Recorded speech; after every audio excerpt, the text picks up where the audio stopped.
As much as I've showered praise on the previous two vastly more humorous installments of the franchise, I am not completely oblivious to the problem with doing that. Unfortunately, this happens not just to this franchise, but to a lot of other horror franchises when they veer too far into high humor.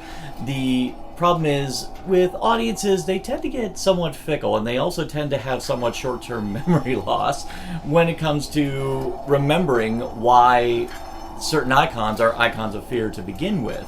It definitely happened with Freddy, definitely happened with Jason, but I definitely feel it affected Chucky the worst because people already have this preconception, like going, well, what's so threatening about a killer doll? And they forget that Chucky really was terrifying, and a lot of it was the fact that he was a killer doll.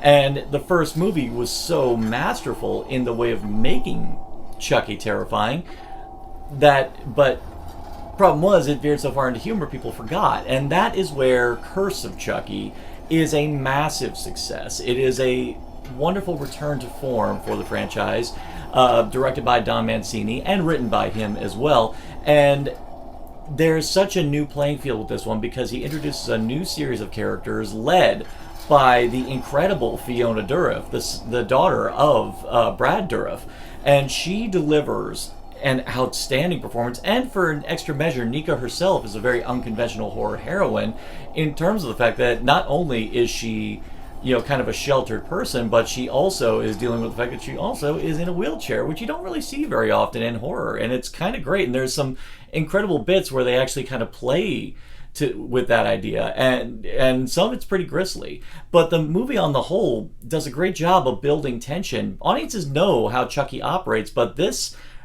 reminds us that Chucky is a villain who really does take his time. He doesn't just go around and just stabby en masse. There's moments where he will, very patiently do things to fuck people up. And one of the best bits is with the rat poison sequence, because not only do you know that one of these people is going to get the poison chili, but you don't know who it's going to be. And even more so, you think it's going to be just, but nope, it ends up segueing into a brilliantly grisly gore sequence afterwards.